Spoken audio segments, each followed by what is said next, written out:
Commander Alex Foster jerked awake as the alarm blared through his quarters. His heart raced as he fumbled for the comm panel beside his bed. "Foster here," he mumbled, still half asleep. "Sir, you need to get to the command center immediately." The voice of his second-in-command, Lieutenant Diane Powell, sounded tense.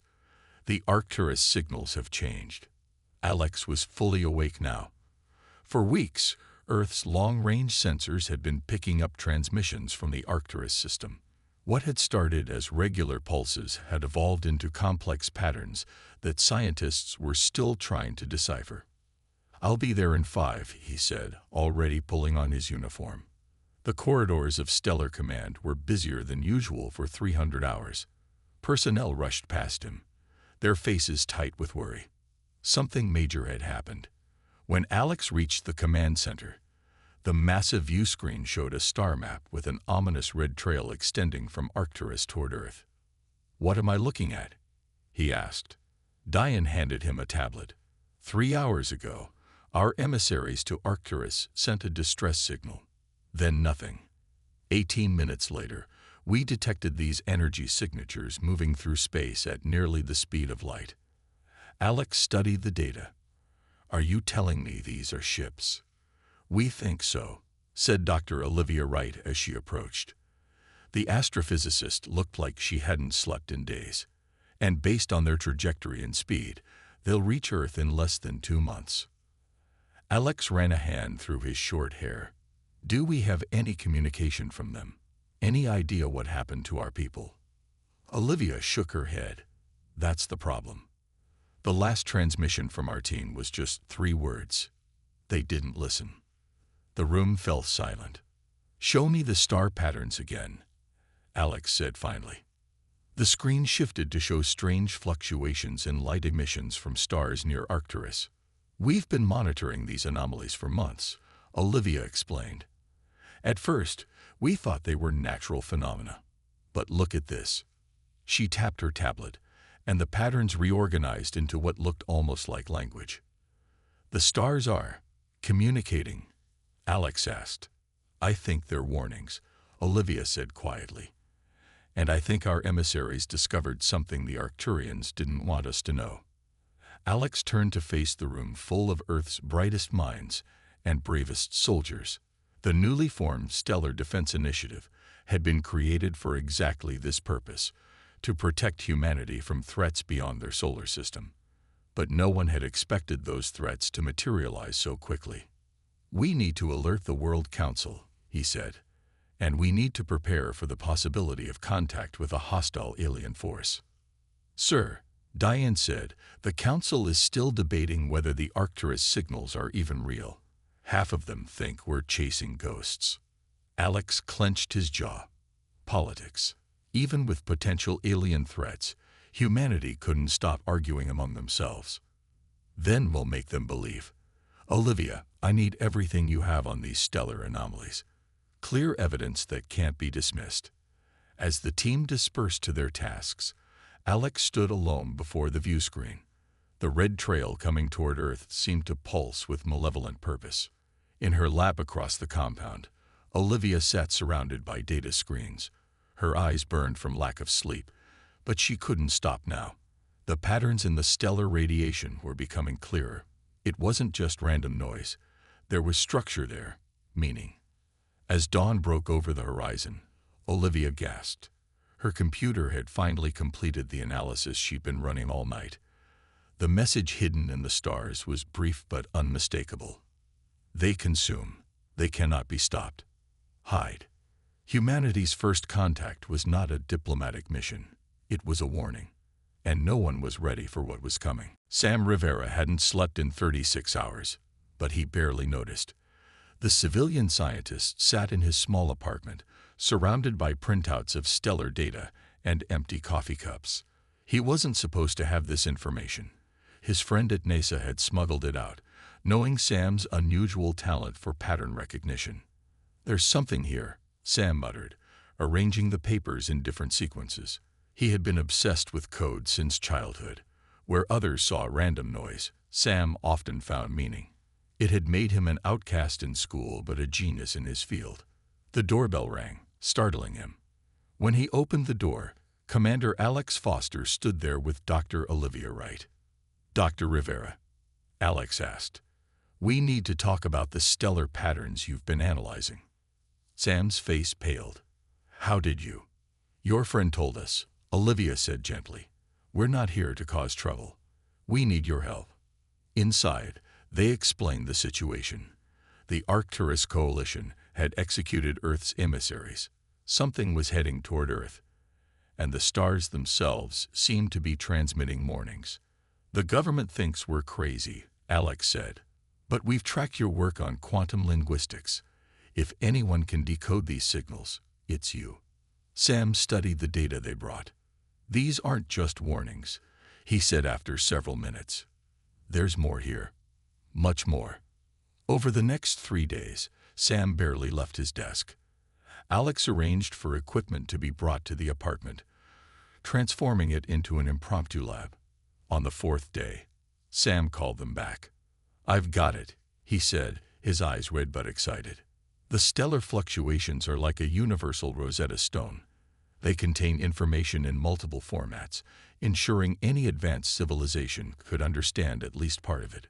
He pointed to his screen, where complex equations filled the display. "This entity, the stars call it the Void Harbinger. It moves through the galaxy destroying advanced civilizations, not for territory or resources, but for knowledge." "Knowledge?" Olivia asked. "It absorbs the collective wisdom and technology of each species it encounters," Sam explained. "Each civilization it consumes makes it smarter, more powerful. Earth is next on its list." Alex stared at the data. "How long do we have?"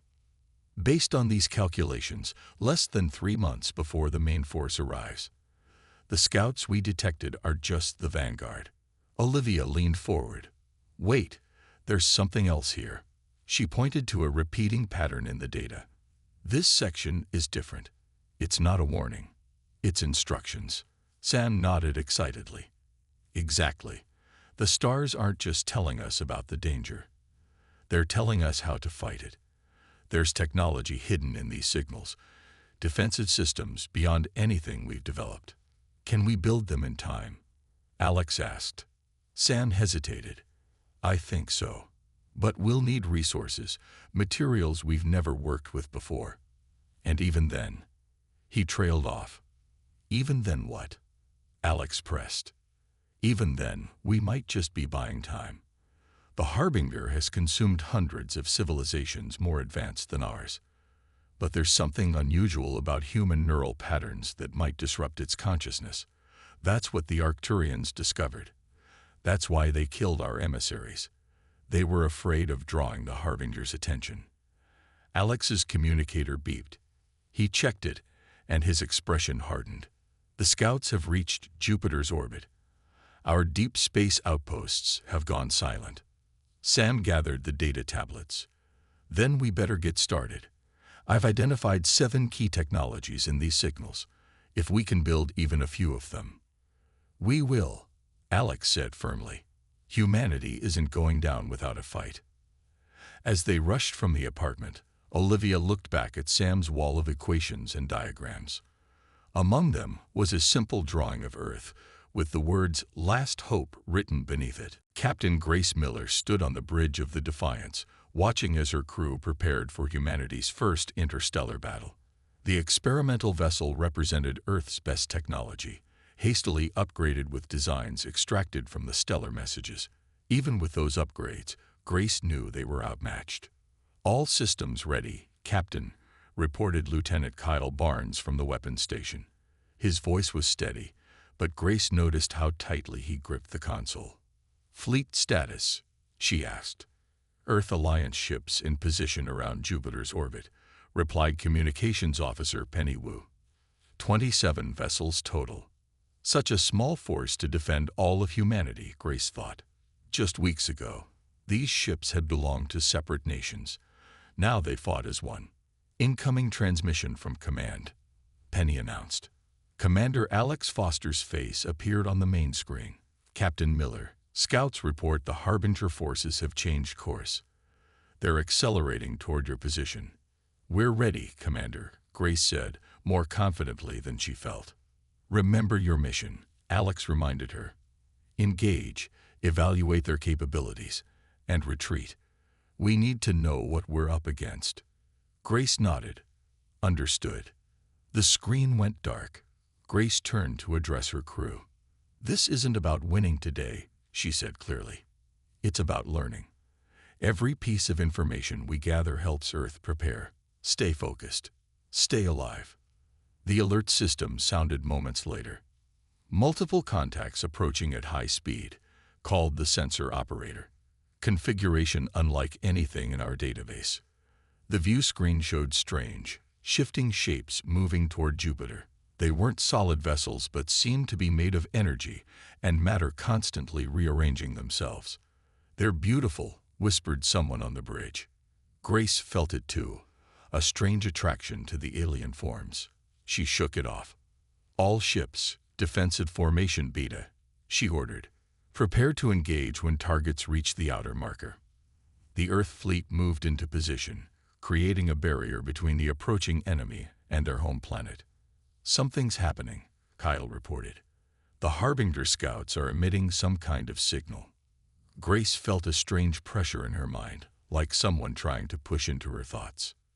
They're scanning us. Olivia Wright's voice came through on the command channel. She was monitoring from Earth, not just our ships. They're scanning our minds. Don't let them in. Around the fleet, two smaller Earth vessels suddenly changed course, heading straight toward the Harbinger scouts. Meridian and Solstice returned to formation, Grace ordered. No response came. The two ships accelerated toward the enemy. They've been compromised, Olivia warned. The Harbinger is inside their systems and inside their crews' minds. Grace made a quick decision. Target engines only. We can't let them reach the scouts. The Defiance fired, disabling one ship. The other crashed into a Harbinger scout, erupting in a blast of energy. When the light faded, the scout had grown larger, absorbing the human vessel. It consumed the Solstice, Kyle said in horror. The ship, the crew, everything. The battle erupted fully then. Earth ships fired everything they had, while the scouts moved with impossible precision. They didn't seem interested in destroying the human fleet. Instead, they targeted specific ships, briefly connecting to them before moving on. They're gathering information, Grace realized. This isn't an attack, it's reconnaissance. Captain, Penny called urgently. I'm detecting data transfers from our systems. They're extracting our knowledge. Grace knew then what they faced.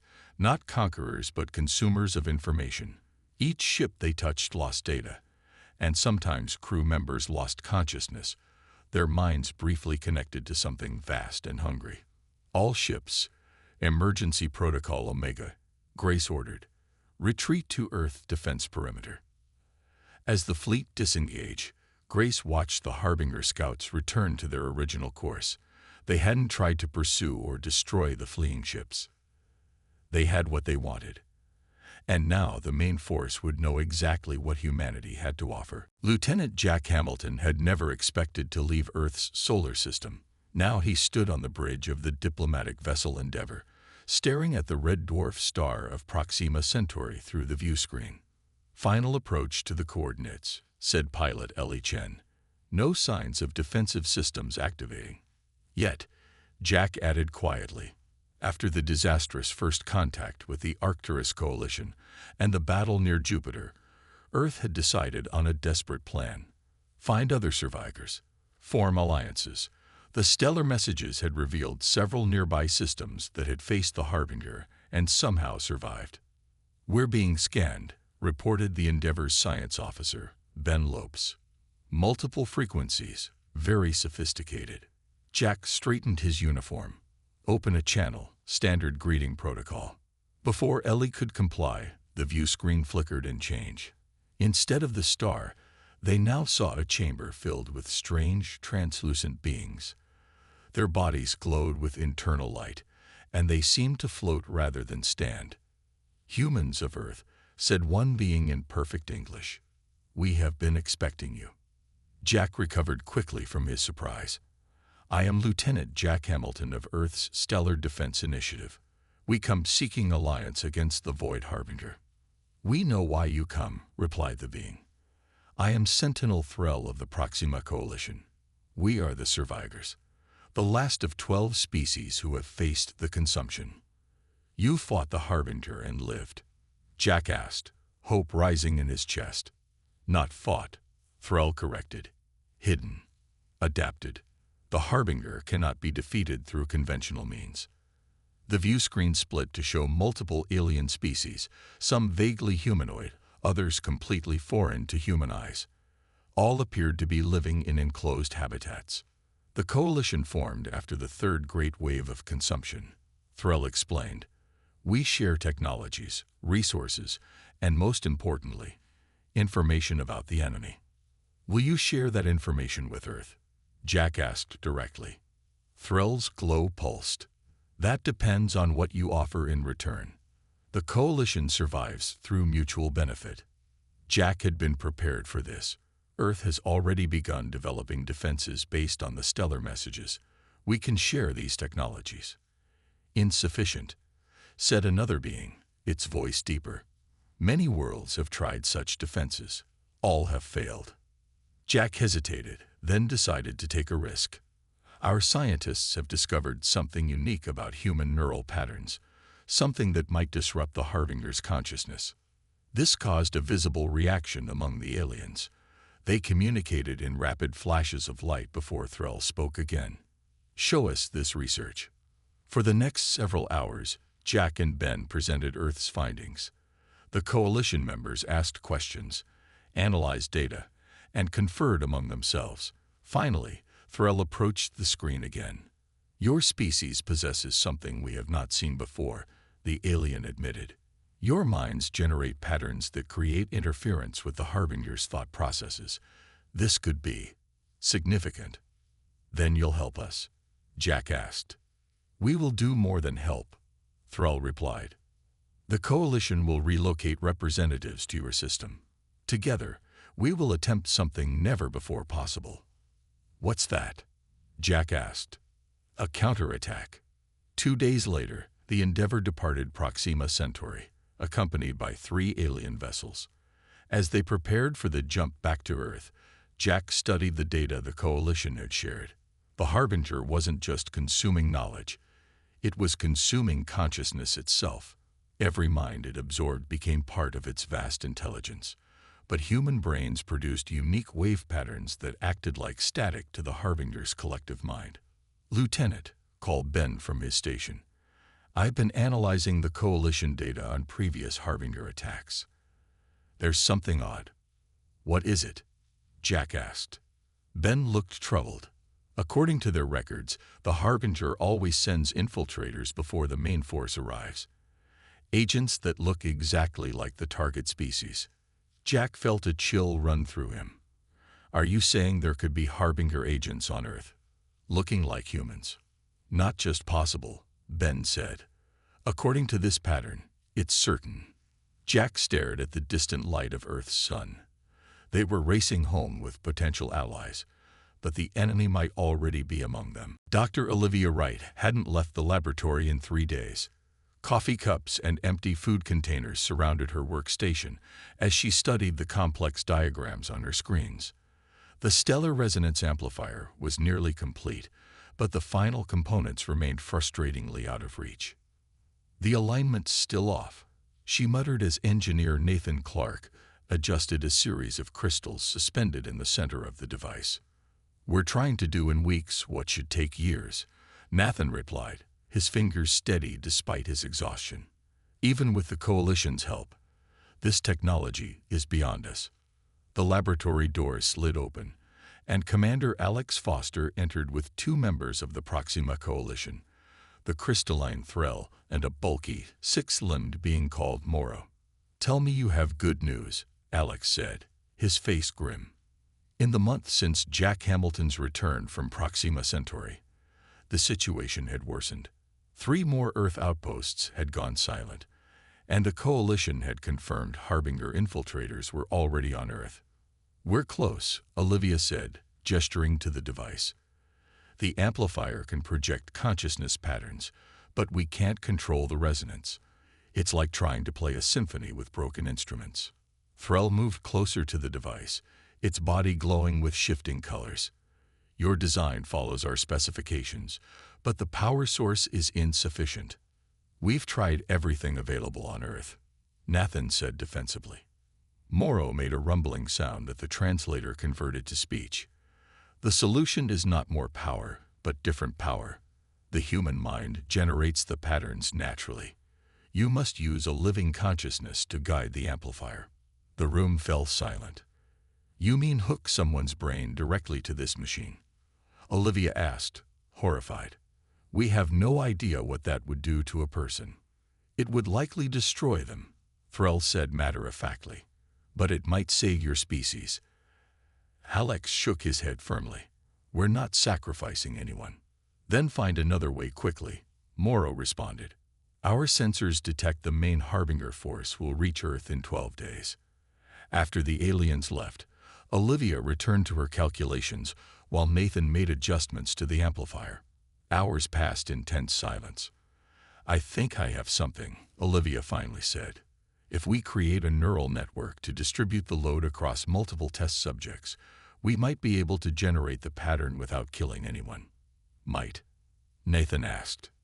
"It's the best option we have." 3 days later, 5 volunteers were connected to the prototype amplifier. Each wore a neural interface cap linked to the main device. Olivia monitored their vital signs while Nathan managed the power flow. "Initiating sequence," Olivia announced. "Phase 1, establishing neural baseline." The volunteers, all scientists who understood the risks, remained calm as the machine hummed to life. Lights flickered across the amplifier's crystal array. "Phase 2, beginning resonance mapping," Nathan called out. The first problems appeared almost immediately. 2 volunteers began experiencing elevated heart rates. Another reported severe headaches. "Power levels climbing too fast," Nathan warned. "The system isn't stabilizing." "Hold on," Olivia urged, adjusting parameters frantically. Just a few more seconds. A piercing alarm sounded as one volunteer began convulsing. The others cried out in pain. "Shut it down," Alex ordered from the observation booth. Nathan hit the emergency cutoff. The volunteers slumped in their chairs, dazed but alive, except for one. The man in the center chair sat completely still, blood trickling from his nose and ears. "No pulse," the medical team reported after rushing to his side. Despite their efforts, he couldn't be revived. Later that night, in the silent lab, Alex stared at the amplifier. "We can't ask anyone else to risk their lives like this." "We don't have a choice," Olivia said softly. "Without the amplifier, we're defenseless against the Harbinger's main force."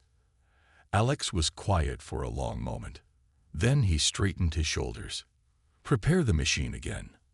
I'll be the next test subject." "Alex, no," Olivia protested. "The risk is mine to take," he finished firmly. "If there's even a chance this works, we have to try." As Olivia began the preparations, she wondered if Earth's last hope would cost them one of their best defenders. The skies above Earth glowed with unnatural light as the Harbinger fleet entered the outer atmosphere. From her command center deep beneath the Rocky Mountains, Captain Grace Miller watched the tactical display with growing dread. The defense grid was failing. "Orbital platforms 3 and 7 are down," reported Kyle Barnes, now promoted to her second-in-command. "The Delhi and Cairo defense sectors are completely dark." Grace studied the patterns of the attack. The Harbinger wasn't just destroying, it was absorbing. Each defense installation it consumed made it stronger, smarter. It learned from every encounter. "The coalition ships are requesting new coordinates," Communications Officer Wu announced. "Their eastern flank is collapsing." "Tell them to fall back to position Omega," Grace ordered. "We need to buy the science team more time." On her private screen, Grace could see the countdown timer. Alex Foster had been connected to the stellar resonance amplifier for nearly 6 hours. According to Dr. Wright, they needed at least 8 for full neural integration. Without that, the amplifier would be useless. A massive explosion rocked the command center, sending dust falling from the ceiling.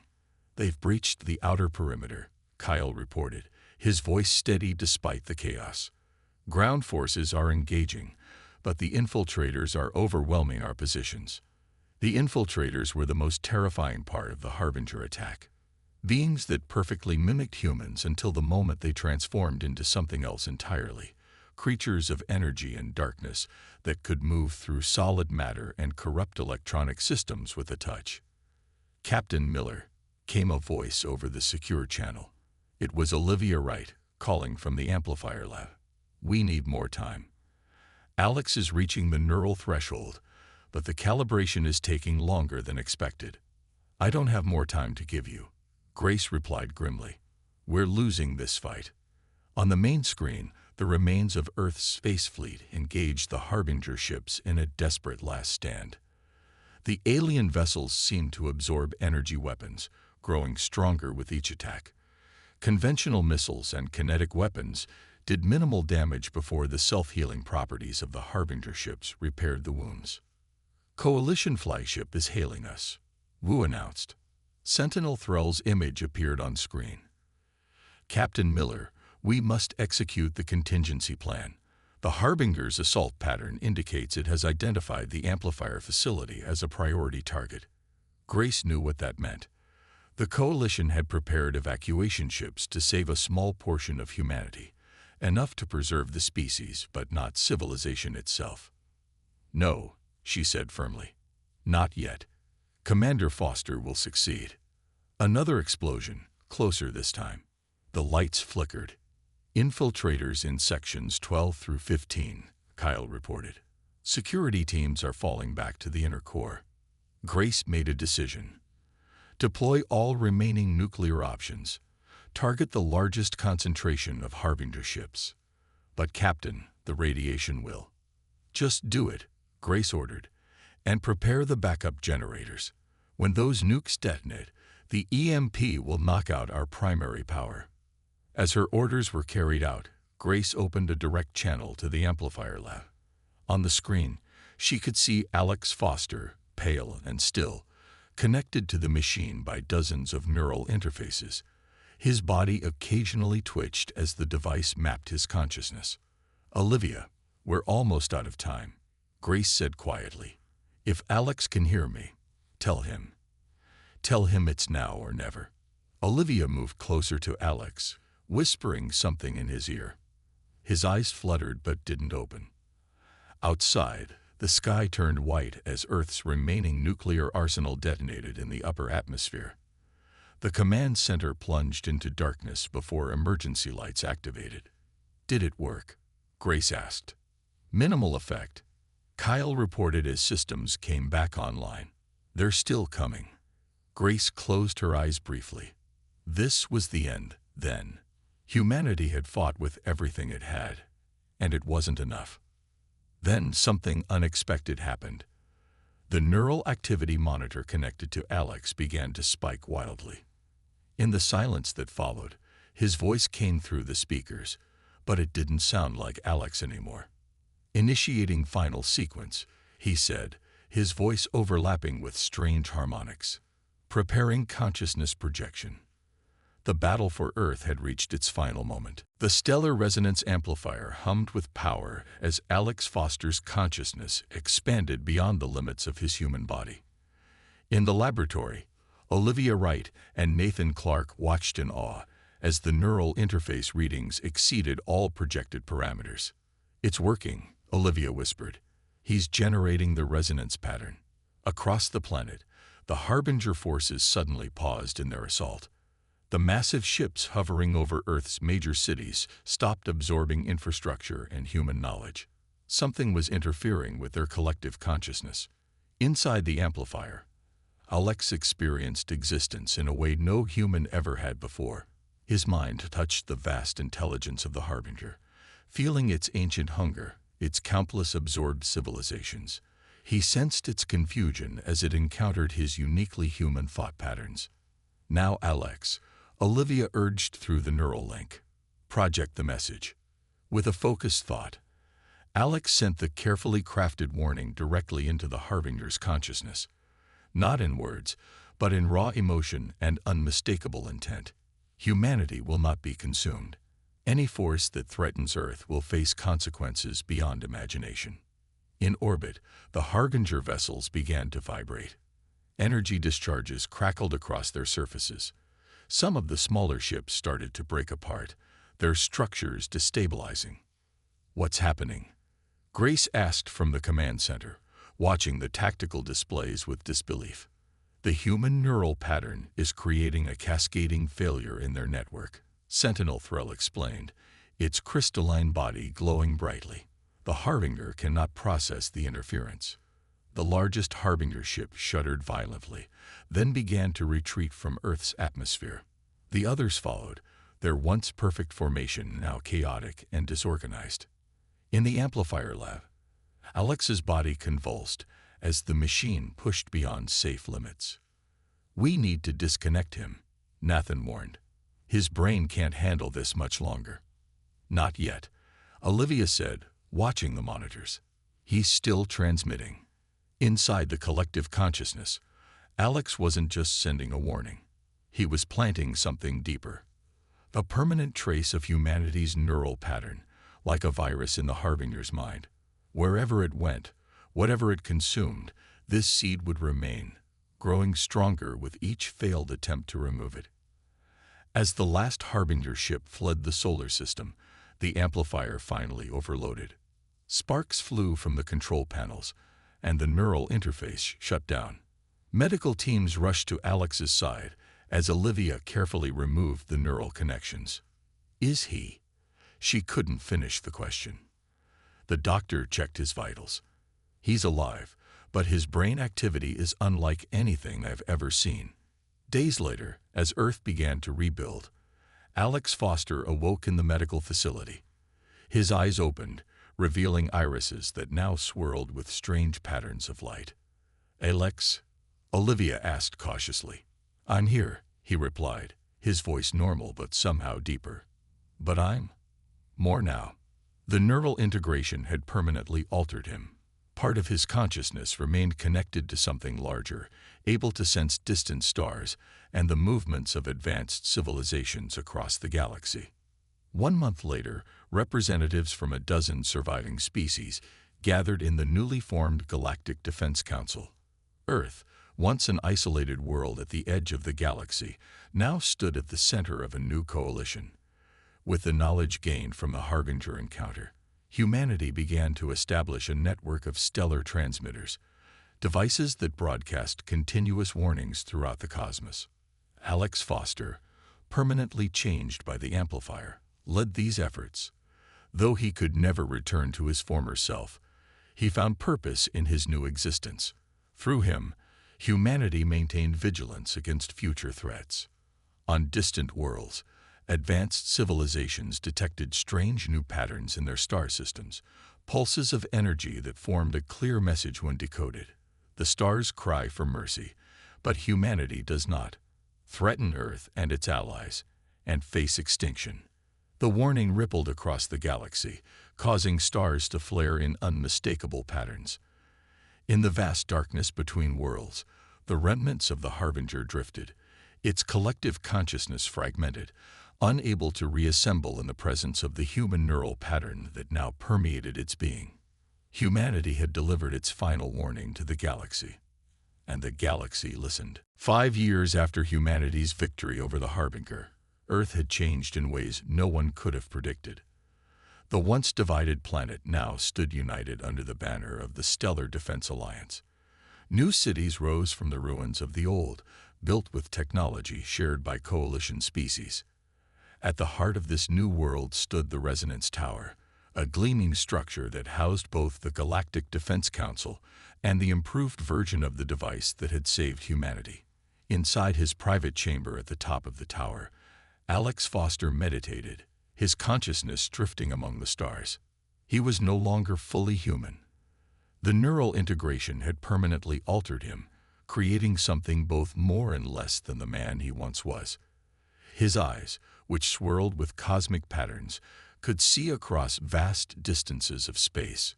His mind could touch other worlds, sense disturbances in the fabric of reality itself. Olivia Wright entered the chamber quietly, carrying a data tablet. In the years since the battle, she had become Earth's chief scientific officer and one of Alex's few remaining connections to his humanity. "The Arcturus Coalition is requesting another meeting," she said. "They claim they've detected something beyond the rim of known space." Alex opened his eyes slowly. "They're afraid," he said. "They should be." Olivia sat down across from him. "The warning network is working as designed. 27 potentially hostile civilizations have changed course away from Earth-protected space in the past year alone." "It's not enough," Alex replied, rising from his meditation position. "The Harbinger was just one threat among many. I can sense others, waiting." He walked to the window, looking out at the rebuilt Washington skyline. The memory of flames and destruction still haunted him, though most humans had begun to move forward. "There's something else," Olivia said hesitantly. "The medical team has completed their latest analysis. Your cellular structure continues to change. The integration is progressing further than we anticipated." Alex nodded. He had felt it happening. The gradual dissolution of his physical form as his consciousness expanded. Soon, he would exist primarily as energy, able to merge directly with the amplifier network. "How much time?" he asked. "Months. A year at most." In the distance, a ship from Proxima Centauri descended toward the international spaceport. Earth had become a hub for interstellar trade and diplomacy, growing stronger with each passing day. "Then we have work to do," Alex said. "The network must be completed before I change completely. Humanity needs to be ready." "Ready for what?" Olivia asked. "We've defeated the Harbinger. The warning system protects us from other threats. What are you sensing that we can't see?" Alex turned to face her, his swirling eyes intensifying. The Harbinger wasn't simply consuming for its own sake. It was building toward something. All those civilizations, all that knowledge, it had a purpose. He placed his hand on the glass, looking beyond the horizon. "There's a pattern in the darkness between galaxies. Something vast and patient. The Harbinger was just its scout, gathering information for what comes next." "Why haven't you told the Council?" Olivia demanded. "Because they're not ready for the truth," Alex replied calmly. "Humanity needed time to recover, to build its strength. But now we must prepare for the greater challenge." He walked to the center of the room where a small model of the galaxy hovered in holographic display. With a gesture, he expanded the view to show the space between galaxies, the void that most astronomers considered empty. But it wasn't empty. Within the darkness, barely visible even to his enhanced senses, something moved. Something immense. "What is it?" Olivia whispered. "The reason the stars cry for mercy," Alex answered. "The true threat that had been watching us all along." As Earth celebrated its victory and rebuilt its civilization, Alex Foster stood alone with the knowledge that humanity's warning to the galaxy had been heard not just by their allies and enemies, but by something far more ancient and terrible. And it was awakening.